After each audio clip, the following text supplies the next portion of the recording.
Pop in, say hi. If you've never come into one of my lives before, I'm Cindy. I explore the inside and the outside. And today was, it was an inside, but I did go upstairs and I spent a couple of hours visiting with my nephew today. It was a really nice visit. We don't spend much time together. He's very deep into what he does. And I don't think we have some really great conversations, but because we're in different topics, we're expertise in different topics because I love to hang out in emotions coming from a dynamic family. It's where I started when I first started waking up to some of these ideas that I wanted to actually understand, you know, that family that I was brought up into. Very dynamic family. Lots of beauty and lots of misunderstandings, I think. A lot of mistakes, a lot of doing our own thing. I really think, each one of the members of my family were very dynamic in their entire being, to be honest. Hello, Owen. Like I was saying, today I hung out with my nephew, and he's a super interesting man. And he's also at the same time reflected back to me, because I think that I delve in pretty deep into the topics that I'm interested in, that I thought and I feel that I'm making some great strides and some great movement for myself in these topics that I find super interesting. But at the same time, understanding that my nephew is woke up to his own ideas, and to sit there and have a conversation with my nephew, it made me feel, I understand it's right. We are different beings, right, from each other 100%. But he is so smart. My nephew, he is so smart. He was upstairs building computers. He was building computers. I just like, are you kidding me? And he's got his screwdrivers and his little screws going on. And he's going, I'm not really inclined to be able to do this properly. It's not my forte. He's a numbers guy. He likes to create with AI. He likes to work with the bots. I was telling him about building my website that I've been working on it off and on because it's so frustrating and it doesn't interest me in any way. It's like pulling teeth to get it done. And he says, how long you been working at it, Cindy? I says, well, I probably have put 3 days of work into it. He says, well, how far along are you? I says, I got a few pages going on and it looks pretty decent, but I told him, it's not my thing. I don't enjoy doing it. He says, well, it's just like me and building the computers, right? He says, I like to be online. I like to be a creative online, he says. But, I'm going to save lots of money by building my own computers. And he was building a few of them, actually. He was in the process of building a few of them. And he was doing them fast, too. One of the computers he built in like a half an hour. It took him to build a computer. And he was building it all from parts that he was pulling out of a big bucket. It was so interesting. It made me feel a little insecure in what I do. Hello, Eugene. Hello, Eugene. It made me feel a little bit insecure in what I do because he's such a smarty pants. He says, Cindy, do you want me to build you a website? I says, well, I'm not going to put you through that trouble. It takes too long and it's very specific. And even though it's taking me a long time, I think it looks okay. I think, it's getting the message across the way I want to. He says, Cindy, I can build you a computer. It's only going to take me, or a website. It's only going to take me 15 minutes. I did that exactly. I laughed, right? I says, you got to be serious. No, you can't do that, right? There's not a chance that you can do that. He goes, watch me. He says, what do you have for some information? I says, well, I've got my website that I've been working on, right? He says, well, I don't think I can draw off of those kind of sites. Do you have any branding or any content online anywheres? And I says, well, I says, I've got my Instagram. It's got a whole bunch of old content and stuff. He says, oh, that'll work, right? So he goes into my Instagram and he goes into all my content, and he's looking at me and he's talking to me and stuff. He goes, watch this. And he pushes a button on his keyboard, right?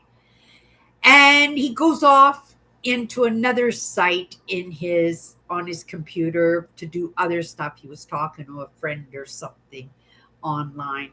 And then I totally forgot about it, and he's working on his computers and we're having conversations, and like I said, he's super, super smart. And I'm feeling a little bit insecure because I understand that he is allowing himself to be very layman with me, right? Like he's shooting off words that I've never heard before in the conversation. You pretty much have to sit with him with a dictionary to understand what he's talking about, right? But we're having a great conversation. I enjoy his company, and he's a really good host, right? He's a really good host. And then I totally forgot about it. And then about 10 minutes later, he says, oh, Cindy, your website's got to be done by now. I looked at him and said, yeah, right. He says, watch this. And he goes in, and sure enough, the website was done. He built me a website. And this website was put together by these AI programs that he buys these programs, and he's allowed to use them for free if he pays these monthly fees on them. He pays a lot for them too. And he he sure enough, he built me a website, and it took 13 minutes.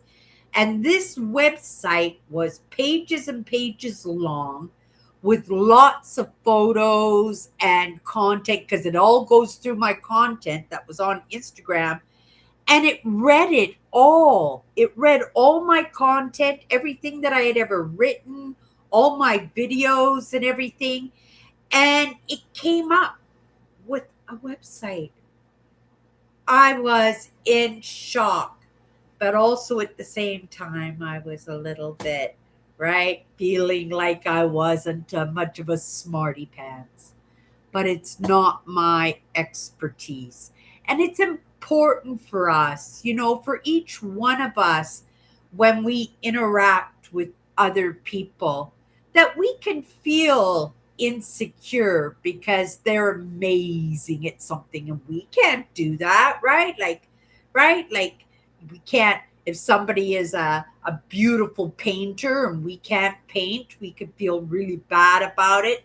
If we take our car to the car dealership and have to spend $1,000 to get a part fixed on it, and then your next door neighbor takes his same problem into his garage and fixes it for $75, like these are things that we can feel bad about, that we can feel insecure about because we don't know how to do these things. And we think, in the moment that somebody is more resourceful or more resilient or smarter or prettier or more creative, more educated in different aspects. And it makes us feel bad.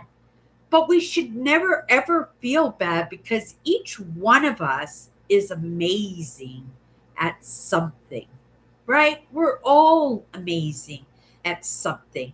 And it doesn't take away from what I do well.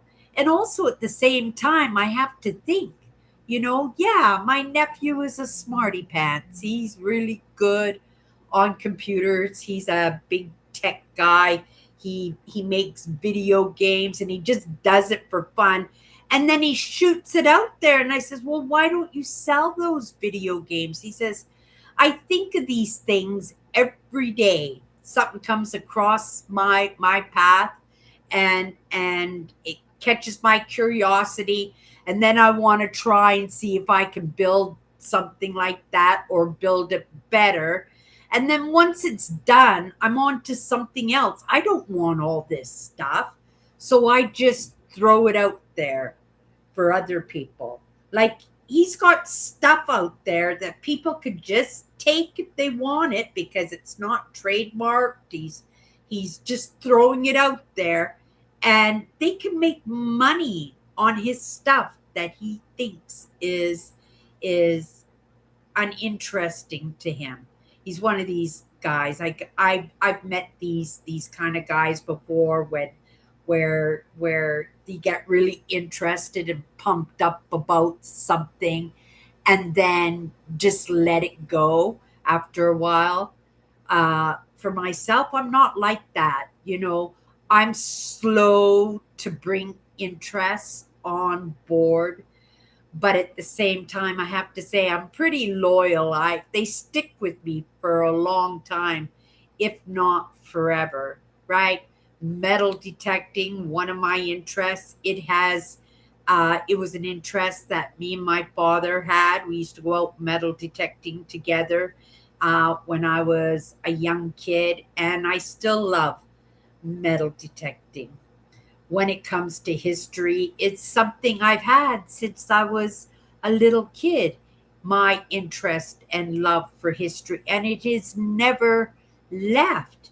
It's expanded and it's changed over the years and decades, but I still love history, right? So my interests are slow and well thought out and well felt out before I bring them on board. But when I bring them on board, they usually stay with me. They stay with me for a long, long time, if not forever. I'm just trying to think right now, what interest did I used to have, but I don't have interest in anymore. Not much, unless you think about my addictions like gambling, right?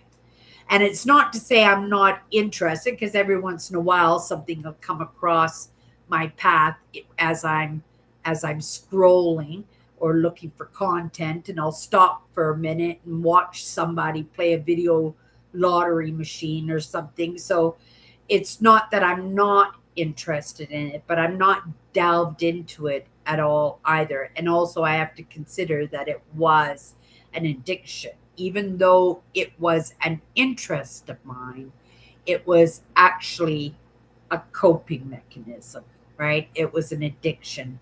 And so it wasn't a true interest. An interest, a hobby, these are the kind of things that I'm talking about. But I can't really think of something that I used to have an interest in, and I don't have an interest in it anymore. Um, right? I'm slow to bring things on, but when I bring things on, I usually keep them. But my nephew, no, right? Something catches his interest, he gets totally into it for a few hours, builds whatever he wants to build, and then he throws it off, right? To the Hithers, and that's it. He's on to something else. And he builds video games and different programs and apps, and he's just so super smart. but it did make me feel like, oh, maybe I'm a little bit behind in what I do. But no, it's not that I'm a little bit behind in what I do. It's just what I do is different than what he does. He wouldn't be interested in doing what I'm doing, and I have no interest. Like you guys heard me say all this week and grumbling about working on that website. Like, I am not technically inclined. I do not think it is fun. Even when I'm working, I'm watching him today, right?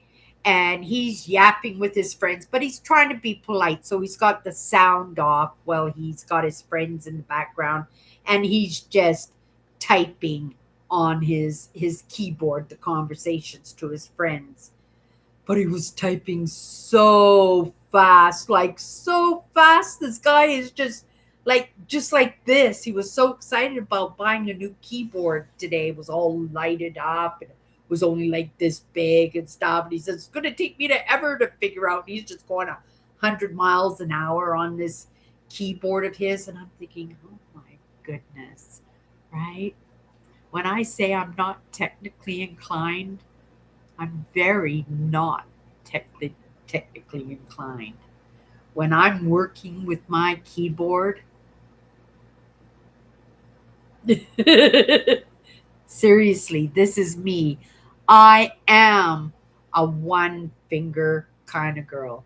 I have applied for those tech jobs, because I work in social media. I thought, oh, this is a perfect position for me. I can talk on the phone with the headsets and help people with their problems. I can find my way around a little bit online.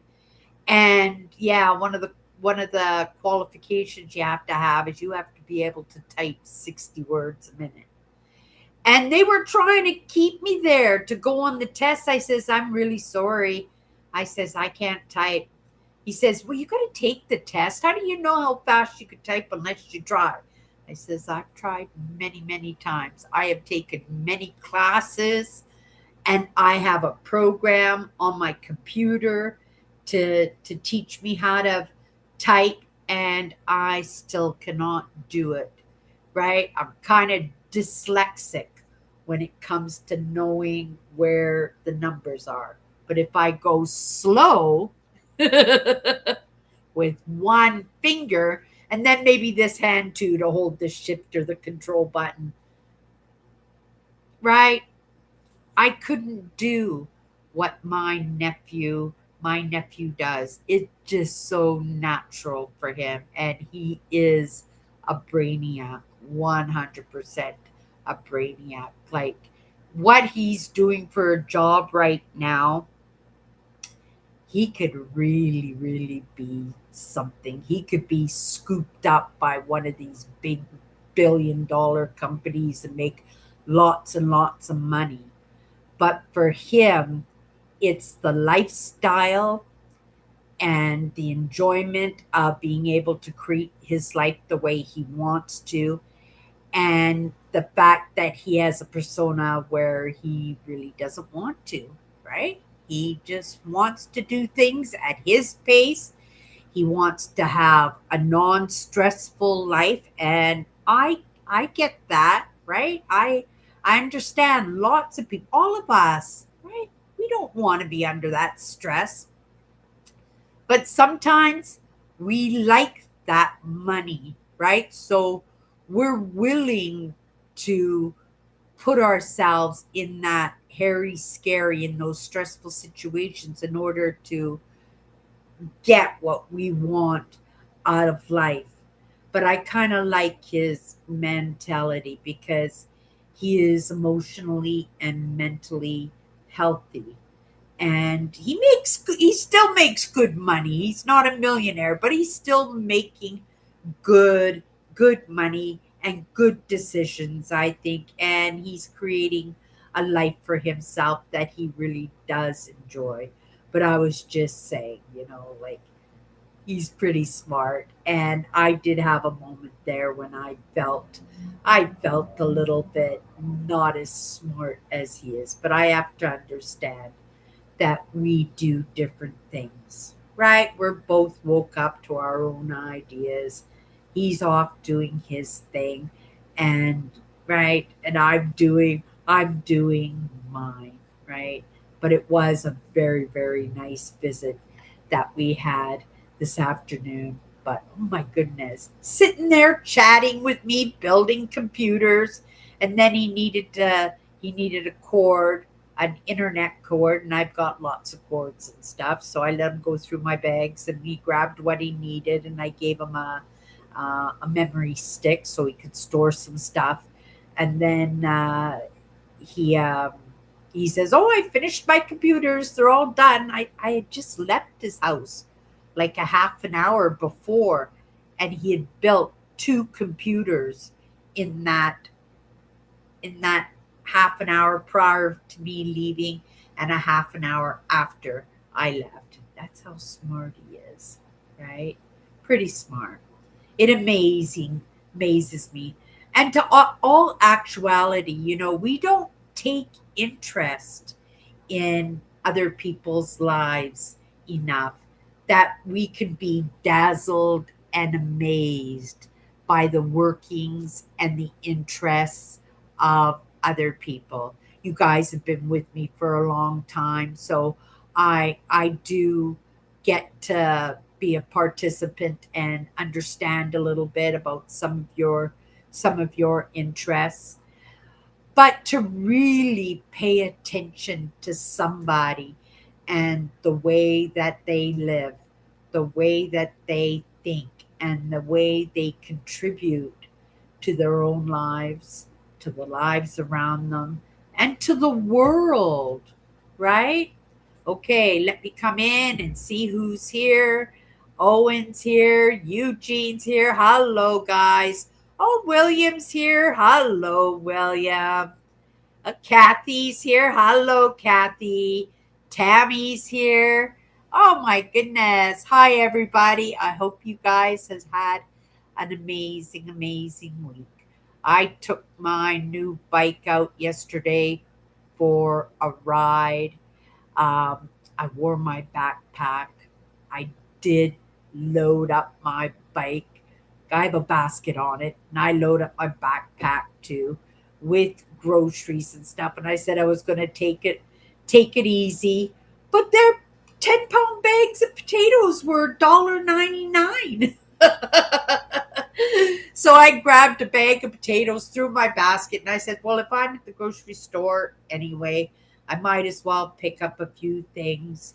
And I'm trying to eat some better protein. So I bought ground beef and I made beef burgers out of it and a meatloaf. I had meatloaf for dinner yesterday. It was so good.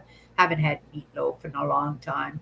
And then chicken breasts. I bought a package of chicken breasts, and then today I separated them and bagged them up, and I threw them in the freezer. So I've got fresh chicken to do things. Maybe if I want to make a chicken fried rice or some chicken cutlets or chicken burgers or something during the week, that I can get some more protein into me, right? Trying to eat a little bit better. I'm eating a lot, but I don't know how much better I'm eating. I don't think very, very big. Let me have a sip of my juice. Mm. All right. Fresh cup of coffee here. How is everybody doing tonight, you guys? How is everybody doing tonight? Hi, Andrew.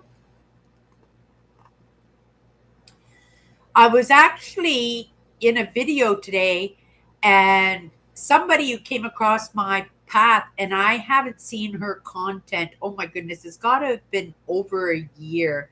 I think her channel's called Girl in the Woods. Tammy, do you watch her at all?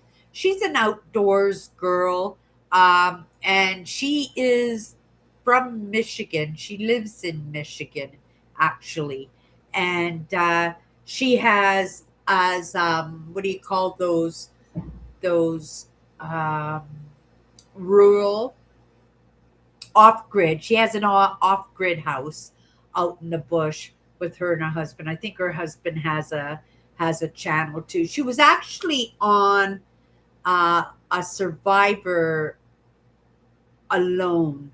I think that's the. It was a reality television show. I think they called it Alone, where they flew people out to different islands and different rural areas and just dropped them off, and they were allowed to pick a couple of tools, and the last person to survive got to, I don't know, win some money or something. I used to watch it. I haven't watched TV in years. Oh my goodness, I haven't had a TV in probably at least 7 or 8 years. I haven't had a TV. I don't miss it at all. It keeps me on track in the interests that I have because, you know, those interests I couldn't search out on TV, but I can do it online. I just have to Google it and I can find whatever whatever I want on online. And yeah, I love being on computer, but like I said, I'm a one finger girl. This is how I type, with just one finger, right? So I'm not going to be getting any technical office jobs where, right, you have to have a 60 word a minute, and I'm sure it's higher than 60 words a minute now because everybody's expected to be able to be good typers, right? And I think because most people are online, that they're learning to be good typers at a fairly early age. I was talking to Tammy the other day, and we were talking about, you know, how Australia has taken the allowance of having phones out of the school system. So the kids can't have their phones, they can't be online. They're going to make the kids read and write, and you're going to do it the good old fashioned way. But I had also heard that somewheres in Canada, and I thought it was Manitoba, but Tammy corrected me and said that it was Ontario, that they're going to think about taking the phones out of the school systems too, right? We were talking about how we are actually in trials in the moment, right? As human beings, you know, like if you were in medicine, you would go into animal trials and then you would go into human trials and then you'd have to go through regulations and then through the pharmaceutical companies, and it would be years before medicine comes out into the public use, right? But where it comes to this age of AI learning, we're learning as we go, right? So each one of us is a guinea pig. And just by sitting with my nephew this afternoon in our visit, the things he was showing me, right? I'm smiling and I'm interested. I am interested, but I'm just not catching it. I'm just not understanding the jargon and the stuff that he was trying to show me. But I was interesting. I just wasn't getting it. And then we got into that conversation, you know, if it's a gift, if it was something he was naturally inclined to. And he said, no, it was just in practicing. It was just out of the need. And then when he's building his life, he's uh, the needs in his life are dictating where he moves, right? How he's moving in his life and how he's bringing money into his household and how he's learning. And he says now it's a love, it's a passion, but it's because he's good at it, right? But he could have been good at, like I said, fixing cars, right? And eventually, after fixing cars for a while, he would have acquired that joy and that love for that. So it also made me curious as to my interest in working with emotions. And so I gave that a little bit of thought when I came home today. Is it because I wanted to understand it that I just put one step in front of the other and my interest, and even though I got to the point where I understood what we got wrong and what we got right, growing up in that dynamic family that I grew up in, and in my school experiences, in my teenage years, and in my young adult years, all those things that messed me up because of those experiences. Was it because I was putting one foot in front of the other that I built up a passion for what I'm doing now? I don't think so, because it's interesting, because now I'm not just looking at my own experience. It's because I understand it takes all kinds to make the world. And because I've been out there and I've been sitting in on conversations with different, amazing, interesting people, that I find it interesting. I find people to be very curious, and I'm interested in how did that come about for them? Was it just putting one foot in front of another? Was it in their experiences growing up, whether those experiences were good or bad? Like, who's to say in that? Life is a sequence of so many experiences and adventures and relationships and conversations that it's a mishmash, isn't it? And how does anybody say that this is what I was meant to be? This is how I was supposed to grow up. This is what I'm supposed to be doing. It's only because we're good at it, right? And when you're good at something, it's like building what's good around your life, because it keeps your system calm. It suits your life in a way. It's comfortable, right? But I guess with me, in some of those lessons that I've got, that once you get comfortable, it's time to move, right? It's time to learn something new. It's time to bring on another interest or another hobby. But I haven't been bringing on new interests or hobby, especially as of late. But I would have to say I have expanded and changed within those interests and hobbies that I have, right? Because there are always subcategories, right? There's always an infinite amount of being able to expand in something that we find interesting or we find fun, right?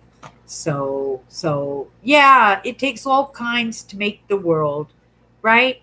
And it's in like that story, of stone soup. I told the story about a week or two ago, but each member, right, of our village here contributes to our live shows on Sunday night. It wouldn't be the same without any one of us being here, because we all add something to that stone soup that makes Sunday nights absolutely amazing. So it's the same idea about a village, right? There's going to be blacksmiths and bakers and seamstresses and shoemakers and, right, people who work in the gardens, and then the harvest, right, which is whatever we produce and contribute to that village, is exactly that, something that we're contributing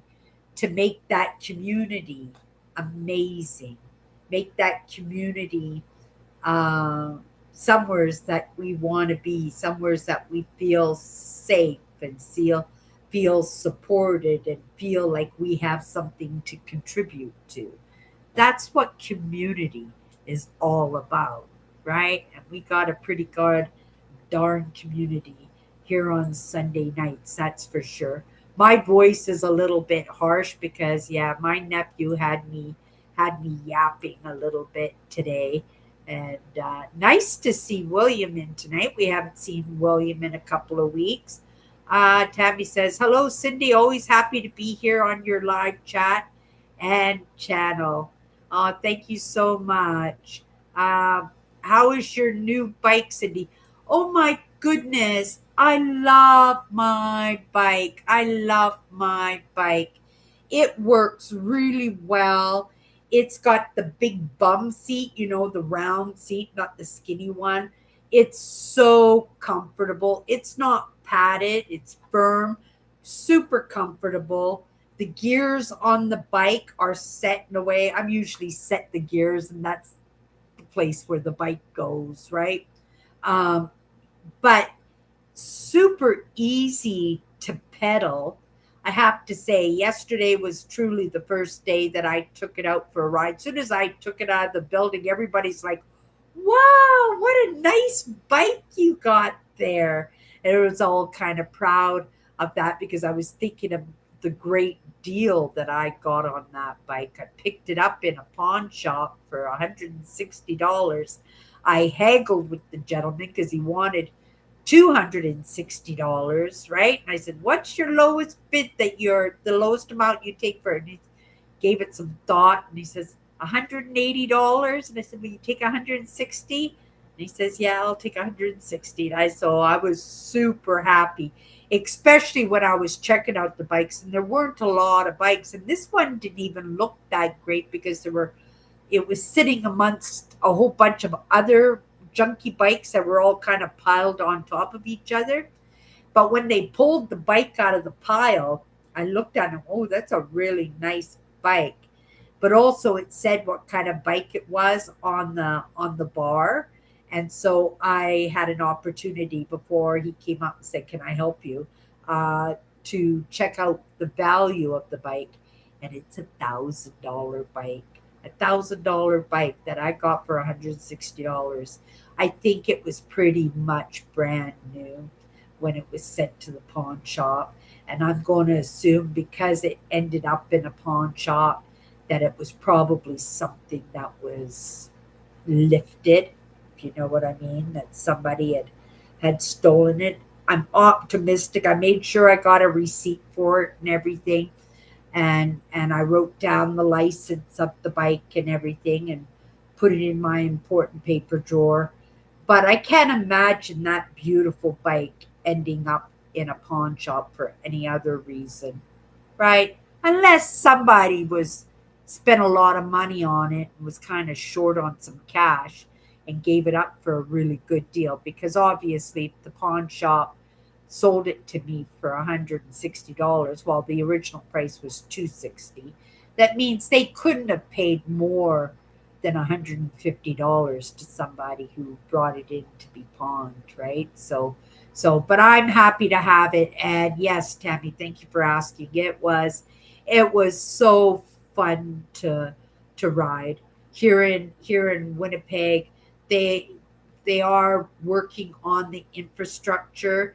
They have not a subway. They don't have buses that go underground, but they have speed buses where they can go like 80 miles an hour, and they just go from state bus station to bus station, and with no lights or anything.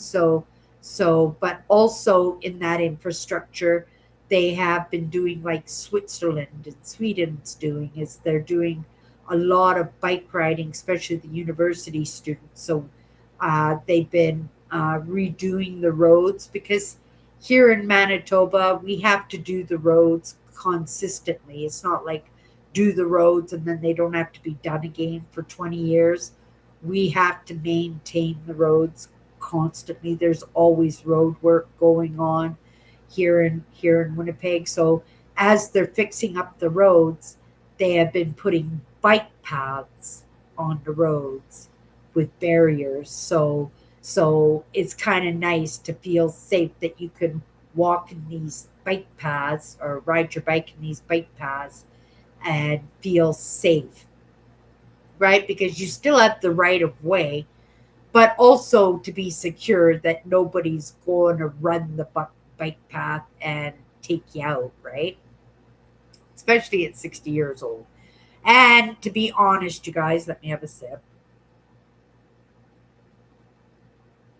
To be honest, I did wipe out yesterday, right? I got about 6 blocks and there was a yield, and I was on a bike path and I was riding across the road on the bike path with the right of way, but somebody decided to go into that yield at full speed, and I had to kind of like dump the bike, right? Meaning I had to dump myself because I didn't know, like, he would have really had to slam on his brakes in order to stop for me. I did have the right of way, but you still have to watch people. Just because you're riding properly doesn't mean that anybody else is really paying attention, and drivers aren't really quite used to the bike paths on the roads just yet. On the main drags, yes, like going from downtown out to the universities and stuff, they're pretty obvious because they're almost like another path in the road, section in the road. But on the side streets and stuff, they are kind of windy and stuff. So it'll take people a little bit of time to get used to them. But like I said, I did wipe out. I think I got about uh, maybe 5 or 6 blocks, and then I had to ditch ditch the bike, and I just kind of just let it. I slowed down because I saw he was coming and he was going fast, and I knew if he saw me, and he would have seen me, he would have had to slam on his brakes. But I thought it better be safe than sorry, so I just kind of braked, and then I just went off to the side into the grass. Well, it's not much grass going on just yet. The snow's only been gone, uh, I think, about a week now. I think last week there was a day that it did snow for an hour or two, but it melted right away. Starting tomorrow, I think for a few days we are going to have a serious amount of rain, and it's not going to get very warm. But today was beautiful. It's only 17 degrees Celsius outside, but it did manage to get to 22 degrees, which is like room temperature or just above room temperature. Um, so no, just tomorrow and Wednesday we've got rain, but tomorrow we've got thunderstorms.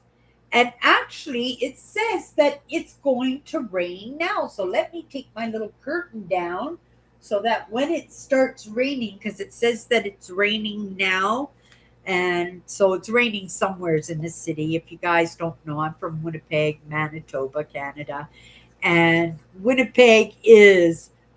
big Winnipeg is a big city. We are a prairie city, but we're a pretty big city. So somewhere's in the city right now, it is raining, and how long it gets to me, I'm not quite sure, but I've got my little curtain down so I'll be able to see that.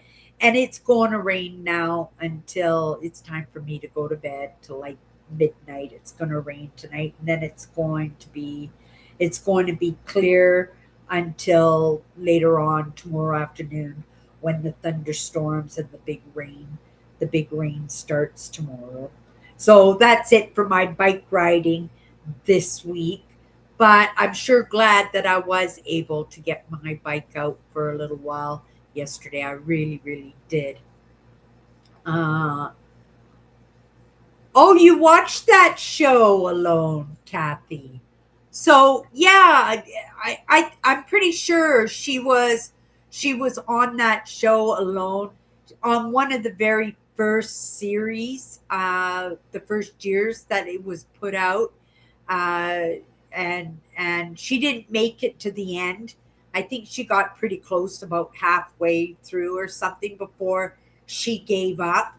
But she was a YouTuber, and she had a little bushcraft, or yeah, a little bushcraft YouTube channel that she did. And then her and her husband made a little what do you call that, off-grid cabin out in the bush. And then I think she went up to Alaska too.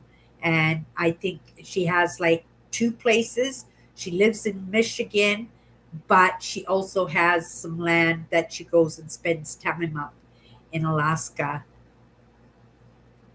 Oh, you have seen her channel. Yeah. I haven't watched her videos for a long time, but I remember when I was doing bushcraft videos, I was right into her videos. I thought she was very entertaining, and I thought she ran a very good channel. Wow.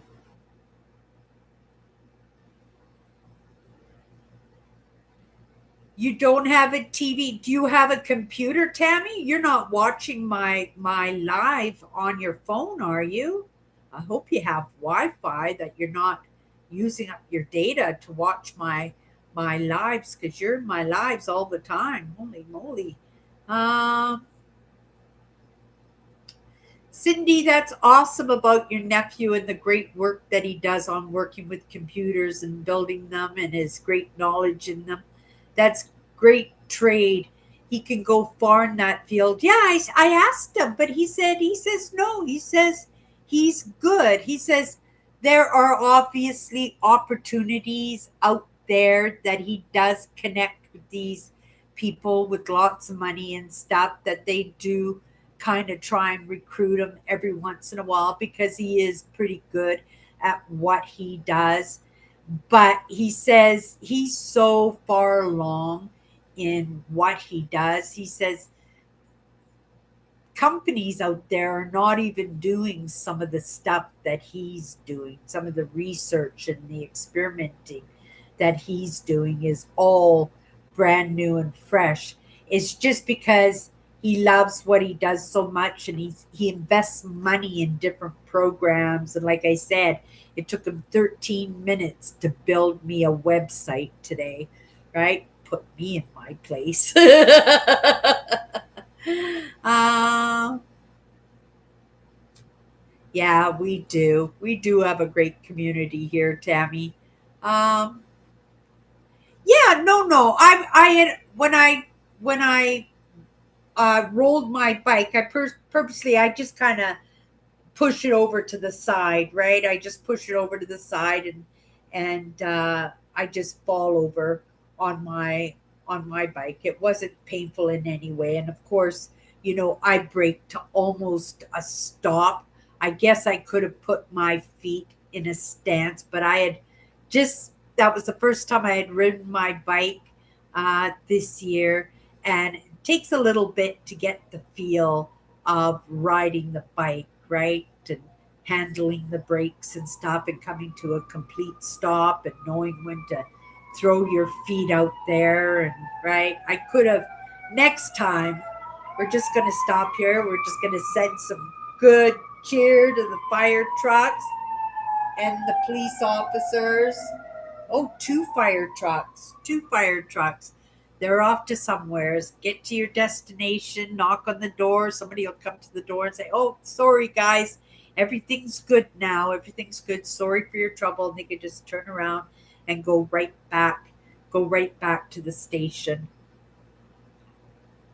I had this idea about the fire station. They're pretty amazing. They're usually at our building once a day.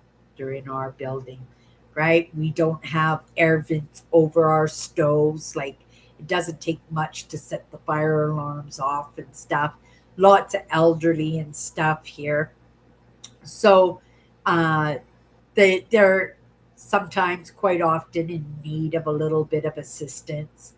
But I was thinking, because they have a little get together meeting place down at the end of the street where they have a little stage and they have seating and stuff, and lights in the trees and stuff, that you can, if you're a busker, you can use that space. And I thought, our firemen, especially our is it precinct that you call them, our station anyway, it's called Osborne South, that they're called. They work so hard, and they have a little area in the back of their station, and they have a rusty old barbecue and a picnic table, right? This is where they hang out while they're waiting for their calls and stuff in the summertime. And I thought, oh my goodness, if I got a busking license, I don't know how much a busking license is. I could busk on that stage and then have like a little donation bucket or something where people can donate money, throw change and stuff. And at the same time, I could have like a little folding table set up. I have my, I don't wear it in my live shows, but I have my interviewed has two wireless microphones and a receiver for my camera, and I plug one into the camera, and then I have two microphones, so I could do interviews. And I thought, I could just put a board out, and each time I go out, I could put a question out there, right? And people could sit with me and give me their perspective on the question that I ask. And at the same time, I've got an opportunity to make content for my channel because it would be in line, right? Because of course it would be feel good questions. What do you think the world is getting right in this moment, right? And it would only be positive stuff. I wouldn't say, what do you think is bad about this country that we live in? I would never ask questions like that, but really good feel good questions. And then I could post that in a new playlist on my YouTube channel, or at the same time I would have the donation buckets. And so instead of, you know uh, paying for, right, I could work my mindset and working in emotions and answering questions and stuff, and working with these people that want to come and hang out with me for a little bit.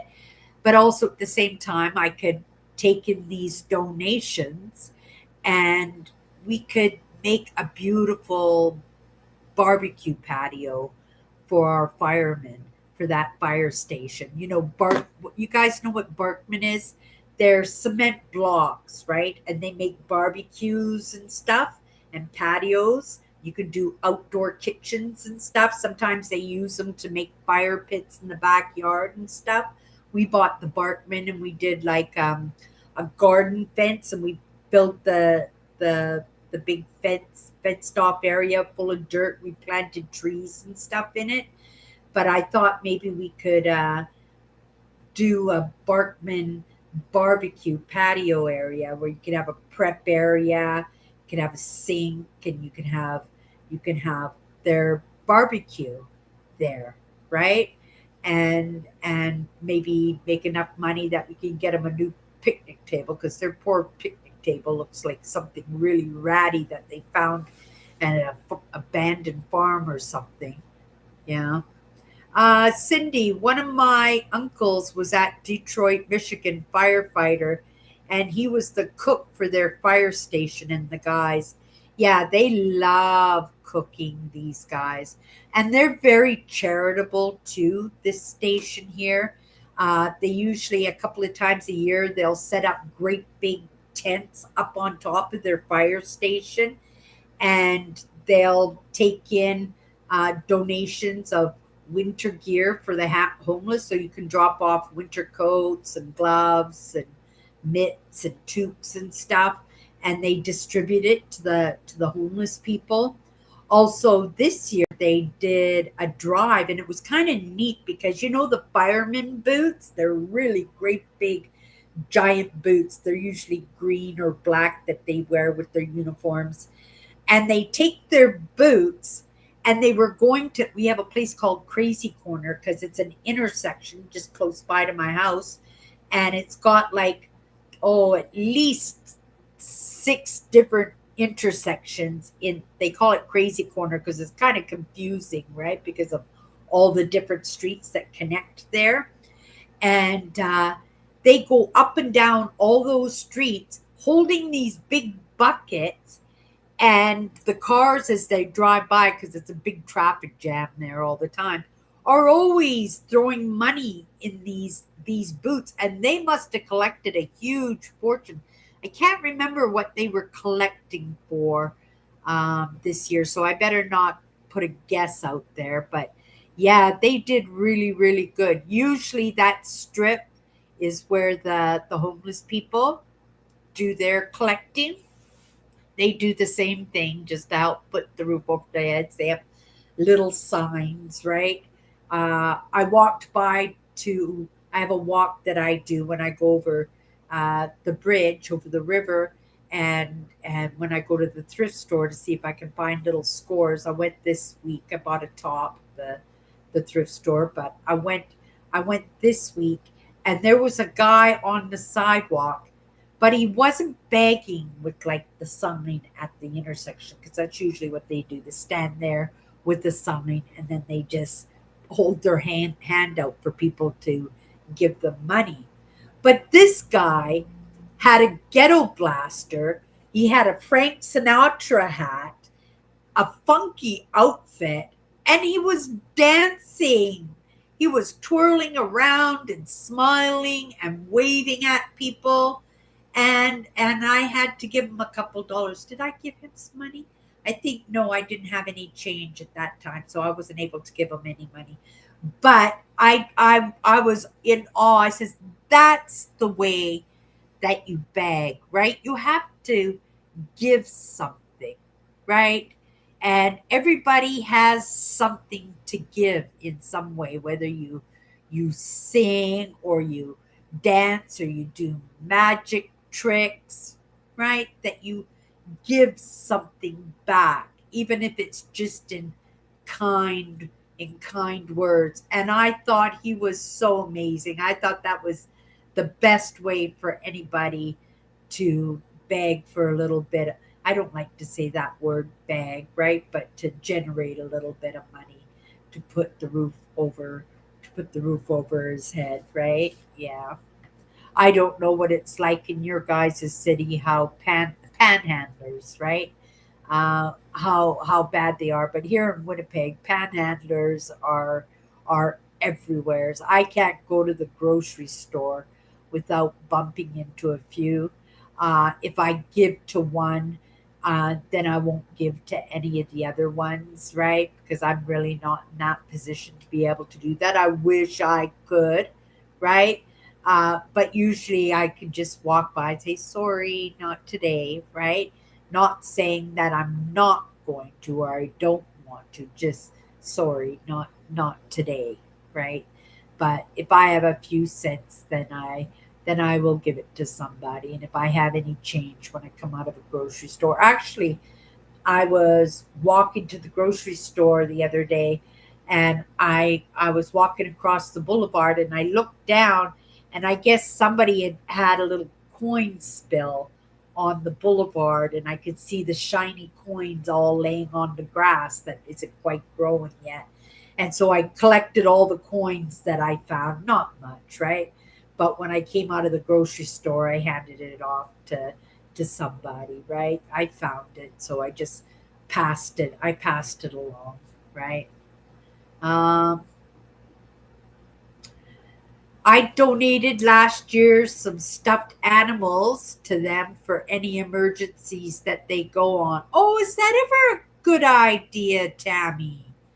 That's a really good idea because kids are scared when the police and the firemen come to the house, aren't they?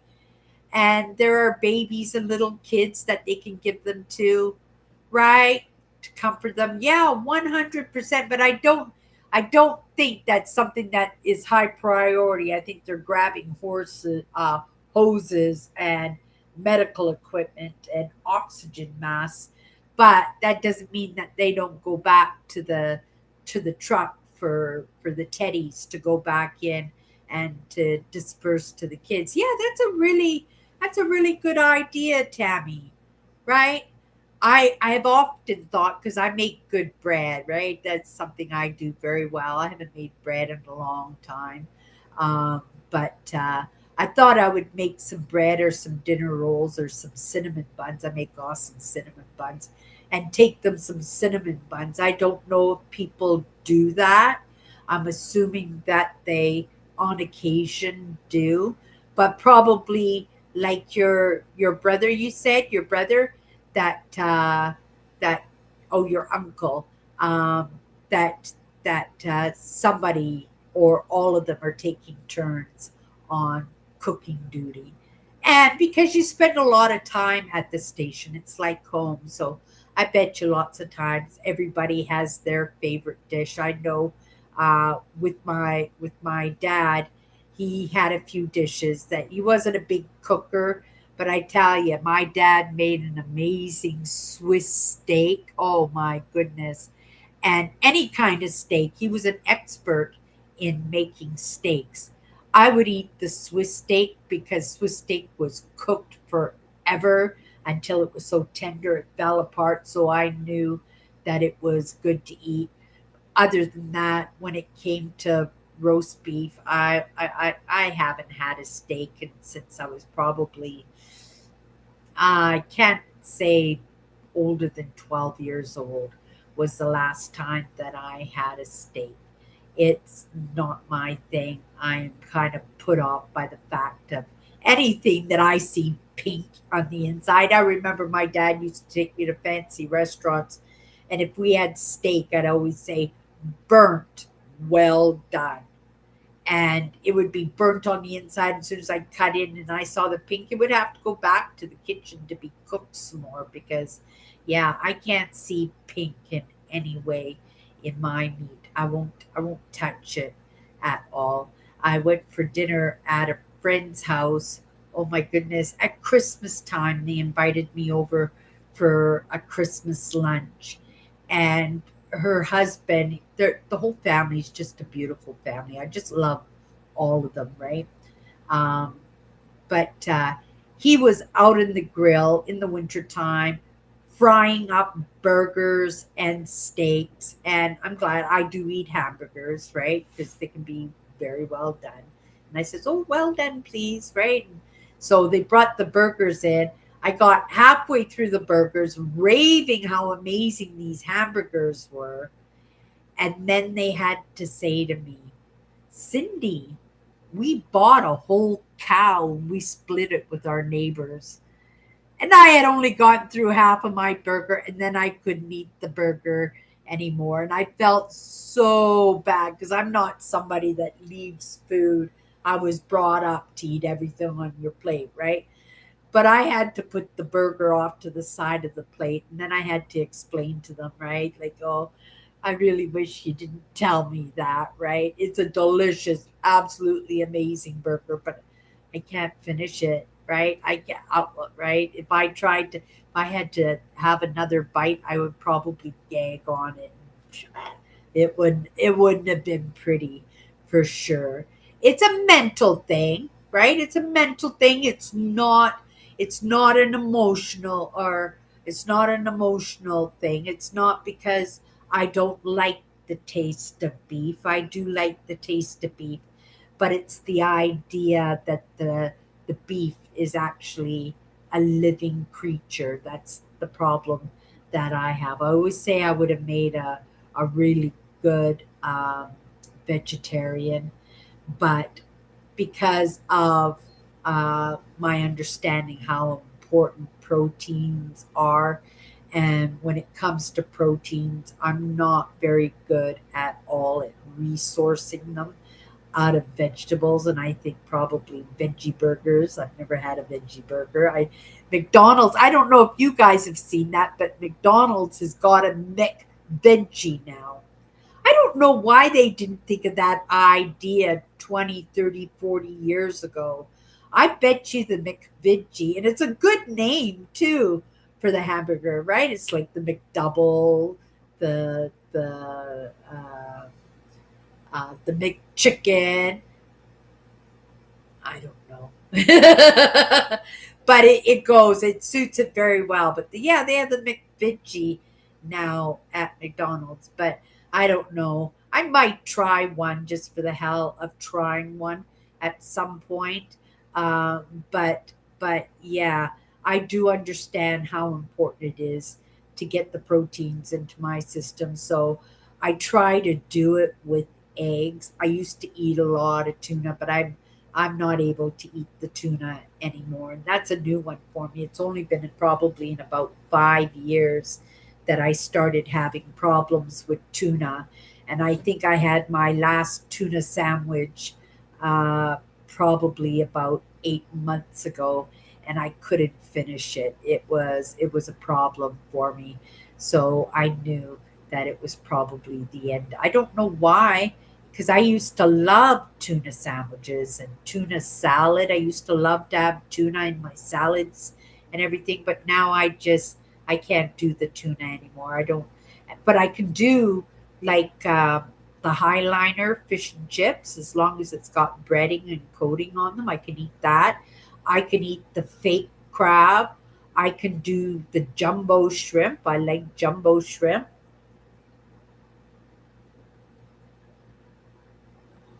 But yeah, I don't eat much fish in the way of fish anymore. Uh,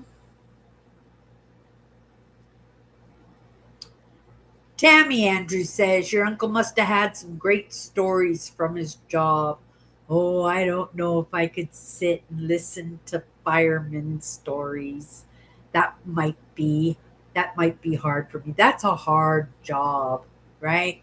That's a hard job, especially in this day too, because here in I don't know about in other provinces, but here in Manitoba, the paramedics and the firemen have the same programs. They take the same program, so they do the same job. So if you're a fireman, you still do the fireman job. You still ride in the fire truck and everything, but you have to be cross trained as a paramedic.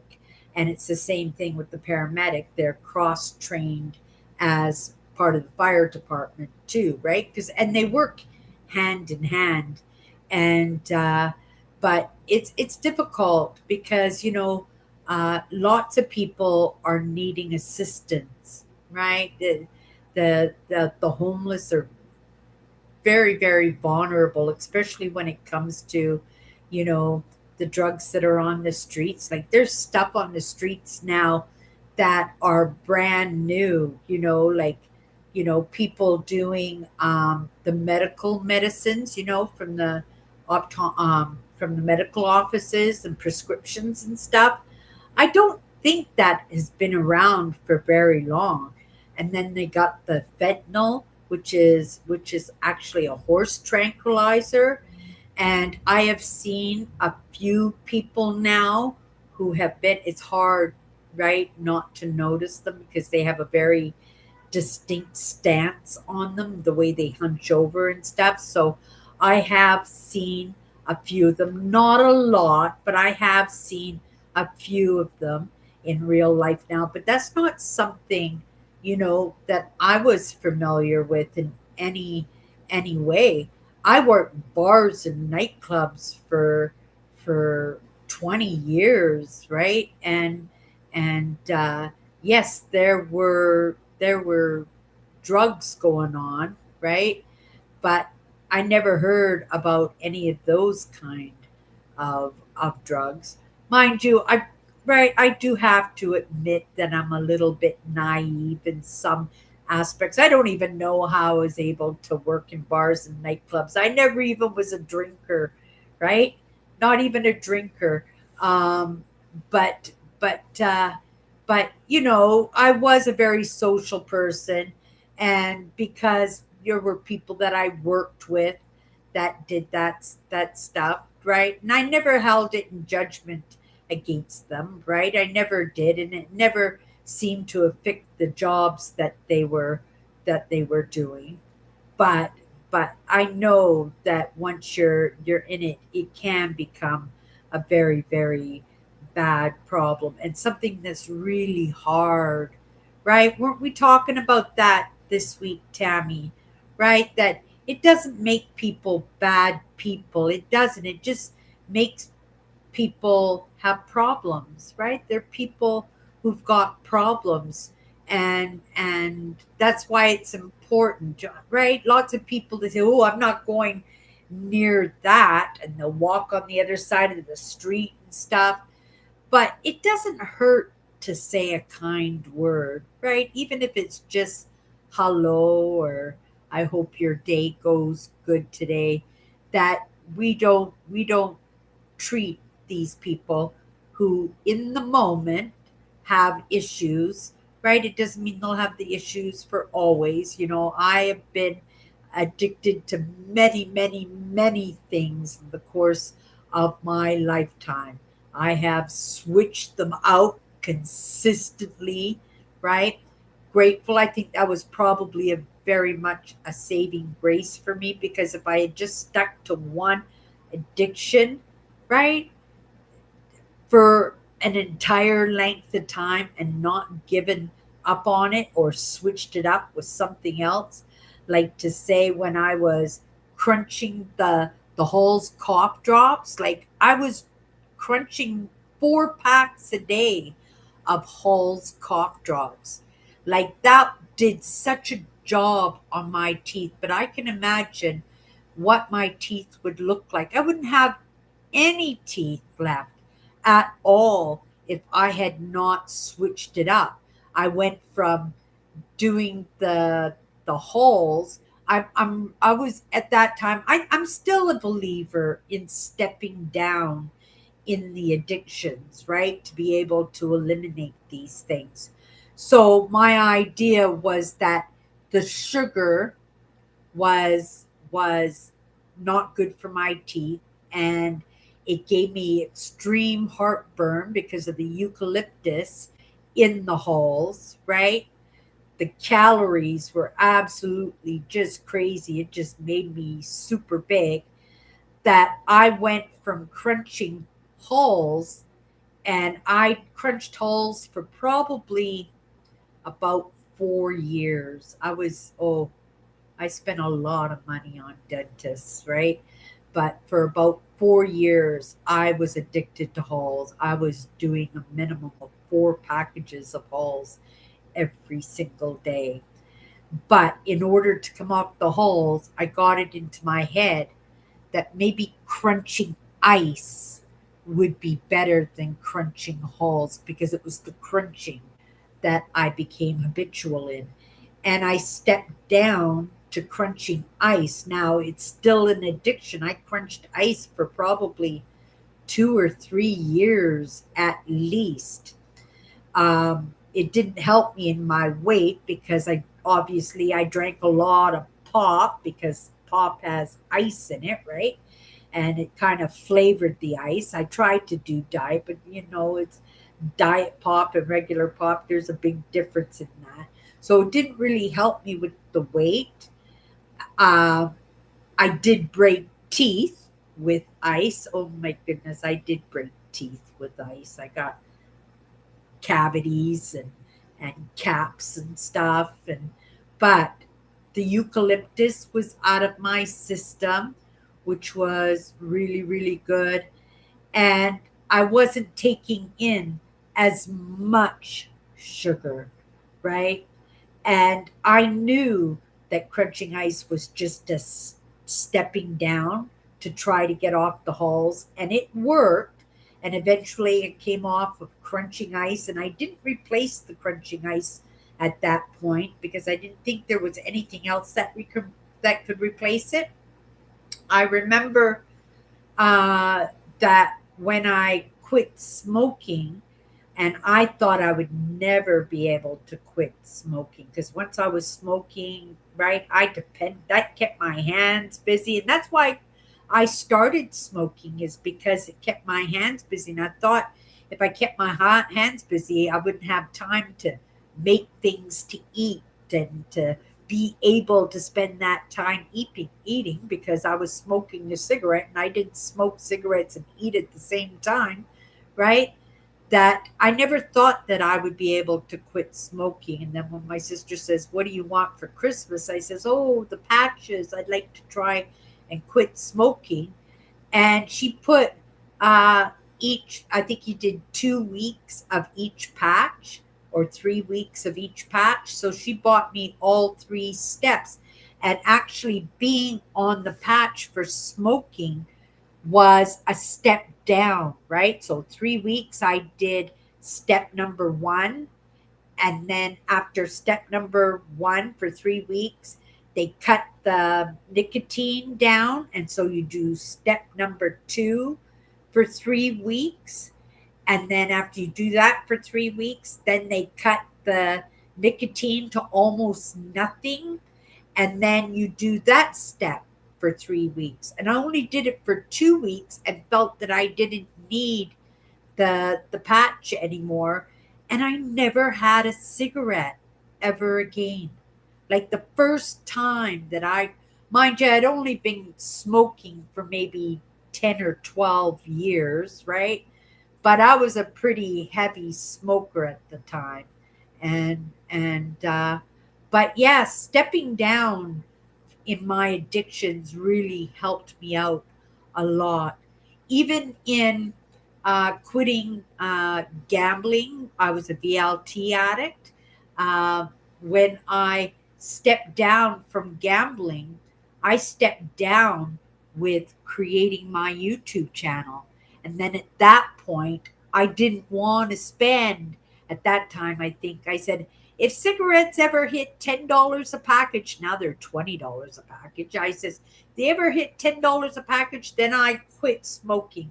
And then I never it hit $10. I knew I had to quit. My sister got me those patches. But when I quit gambling, it was the same idea that I wanted my money to go towards the things that I needed in creating my YouTube channel. Like I needed cameras and I needed webcams and I needed good computers. I needed editing program. I needed gas for the car so I could go out to the countryside. And then in doing that, right, I was, well, COVID helped too, right? Because once the COVID hit, like they shut down the casinos, and that was the break that I needed. It was just a coincidence that I had quit at the same time as when that all happened. And they shut down the casinos, I think, for 2 or 3 months. You couldn't go out gambling or anything. And that was just the amount of time that I needed. That's why I'm such a believer. I'm going to send some good cheer out. Get to your destination, knock on that door, be a false alarm. That one was an ambulance. That one was the paramedics. Yeah. So, what was I saying in that? Yeah. So, when COVID hit, it shut down the whole city. And so I wasn't able to gamble. And it was just a coincidence that I had just started to quit on gambling because I wanted that money for my YouTube channel. It didn't affect me and my YouTube channel because I was by myself anyway, and there were no laws saying that you could be out doing the country drives and roaming around in old farm fields and stuff. I was by myself and there were no people out and about, so it wasn't like I was going to get sick or anything. But it's what I say all the time, when you make these decisions, these good decisions about your life, and you just jump into it, right? And when you jump into it, you have to trust that you'll get the help that you need, right? That something or someone's going to come up behind you and push you along and help you in what you need to do. And not only that, being out in those farm fields, being out on those country drives by myself, it calmed my system down, right? And it did such amazing things for my life. And then again, I was on payday loans because I was a gambling addict. I was juggling my bills and stuff. So I was taking loans out every payroll to support my gambling habit. And I was doing a lot of those loans, like two or three times as much as what I was bringing in every 2 weeks. And I managed to get a hold of that too, but it was just a matter of trying and trusting that if I put my work and my effort in to it, that something would come up behind me and help me to achieve in what I want to do. You know, uh, Addictions are a terrible thing, and society doesn't help in that in any ways, right? You go gambling in your neighborhood bar. You can buy lottery tickets at the grocery store, right? In your apartment buildings, there are people who will sell those drugs for you. You can get prescriptions from the doctors. You can you can payday loans giving you money on a paycheck, and then you pay that payday loan off with what you just borrowed, and then you borrow more and you borrow more, and then you have to go to another one to borrow even more because that's only enough to pay the bills. What are you going to live on? And so you have three or four payday loans going on. Like, I was such a mess, right? But that was all emotional and mental. And I'm going to attribute my YouTube channel for really putting me on the right path into being able to resolve, right? It's these interests, these passions, these hobbies of ours that are not only just that, they become our lifesavers. And I didn't know that I was out in the countryside. I knew I loved being out there, but I didn't understand.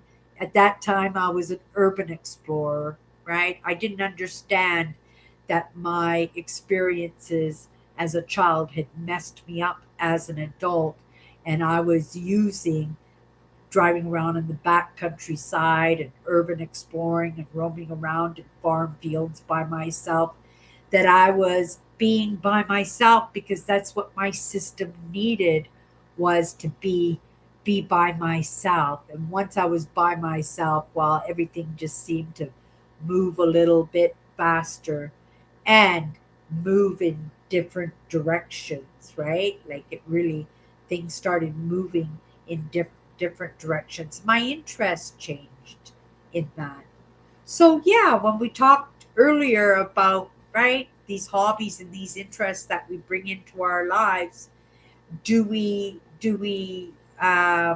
let things go? And I'd have to say yes, but they were all addictions, right? They were all habitual bad habits that I had that needed to go. But at the same time, when you leave yourself open to new interests and hobbies, then you really get a good idea of what you love, what interests you, what makes you feel good. And, um, it didn't always feel good not having those coping mechanisms in my life. I'm not going to say I still have the pink eye stones, the sprinkles, right?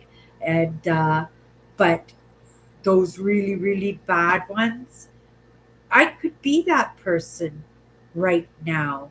And I couldn't even imagine what kind of a mess my life would be in right now. And wouldn't it be something that if I was one of those people that was hunched over on the sidewalk, right? On the side of the street, because that was a new way that I had learned to cope with my issues, right? Not even understanding that I had issues besides gambling, not understanding the gambling was just something to help me cope with my issues, right? We don't understand the mess that we make of our lives, right? But I'm so grateful for the help along the way. But that help only came because I was willing to help myself, right? And stepping down helped out lots. I actually, uh, somebody I absolutely just love dearly. Um, he he was in the 80s and 90s. Cocaine was the drug of choice, and he was a cocaine addict. And his life fell apart terribly, terribly. His life fell apart. Our friendship suffered that way because, right? I didn't do that. I didn't do that stuff, and I didn't want to be around people who did that stuff, right? And he stepped down from that, but he picked a hard one. He started drinking, and he managed to get off the cocaine by drinking, but then he had a hard time coming off of the drinking. And it got to the point where he would do long spells without drinking. So I guess in some way it did help him to step down from something that could have killed him. But in the end, it did drag him down terribly. So we do have to be careful in what we step down to, because just because it doesn't seem like it's a as bad of a habit, it's a habit, right? Lots of people would think hoarding isn't as bad as being a heroin addict, right? But yes, it can be, because it does destroy life. It destroys your relationship with your children and your husband and your community, and it isolates you, and it brings up all these emotions of guilt and shame, and it makes us feel bad about us. So it can be just as terrible as any other addiction. I don't know why I got into the addictions, but we only got a couple of minutes here. Let's come into the comments here and say all our goodbyes, you guys. Fentanyl is used for pain, but the bad and evil people lace it with cocaine or other things, and thousands of people have died from that. Oh, thank you for letting me know that, Tammy. I thought it was a horse tranquilizer. That's what I was under the impression it was, a horse tranquilizer. But yeah, I do know that one of my favorite thought leaders out there actually was taking fentanyl because he couldn't sleep, right? So they gave him that medication. He's off it now. But yeah, uh, terrible thing that we can get hooked onto, right? Um, so far in the US, there have been around 47,000 fentanyl deaths. Holy moly. So far in 2020, just in 2026? Oh my goodness. 2023, there were almost 73,000 fentanyl deaths in the US. That's absolutely incredible, right? Good people that found themselves in a situation where they felt they need to have to cope with their lives, right? They didn't have anybody to talk to and show them, you know, another way. That's why I believe it's so important for us to be the examples for each other, right? I think, because you can't tell people what to do, but you can show in your own experience and in your own way of expression that it can be done, right? Just like what I do with my YouTube channel, especially when I'm working in emotions and stuff and sharing my own experiences and my own stinky stories. Right? Right? Not things that I'm proud of, but I would have to say, in the end, I felt that they were saving my life, even though they really weren't. Okay. Um, yeah, I hope they can do something. I hope they can do something for that, you guys. It takes time, right? Things are constantly changing.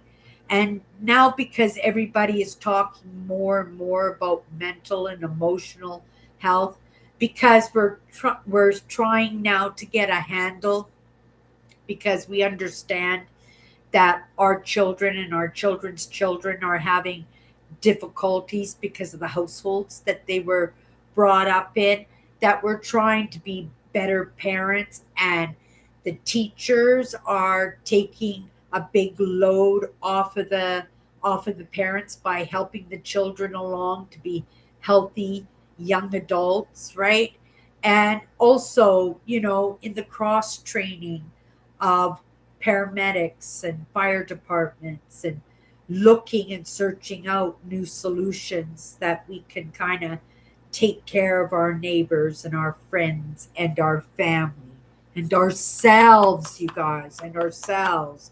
Oh my goodness. I don't know how we got onto that conversation tonight, but it is what it is. Sunday nights, the conversation is open to whatever the conversation is open to.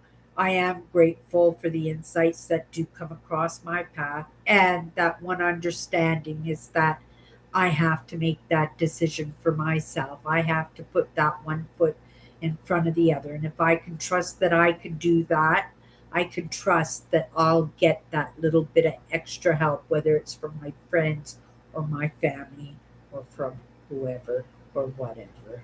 Oh my goodness. Wow, that's almost a million people, Tammy. That's almost a million people. That's absolutely crazy. And in an age bracket, right, of adults that should be in homes with husbands and wives and children and dogs and cats and vacations once a year, right? And instead they find themselves in those situations. That's 18 to 25 years. Yeah, that's a really important age bracket, right? That's the baby making age bracket. We really do need the babies to come into the world. We really, really do. But we can't have the babies come into the world if they're being, right, brought up uh, by people who are the example for their children, but not in a good way. Yeah, something to think about, something to talk about, you guys, right? Something to talk about. It. Maybe we'll talk about it one night during during the week on what's my good cheer, right?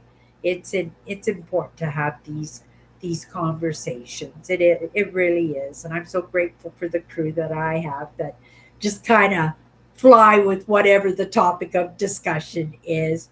Maybe next week you guys will come up with the conversation and the idea of what we're going to talk about.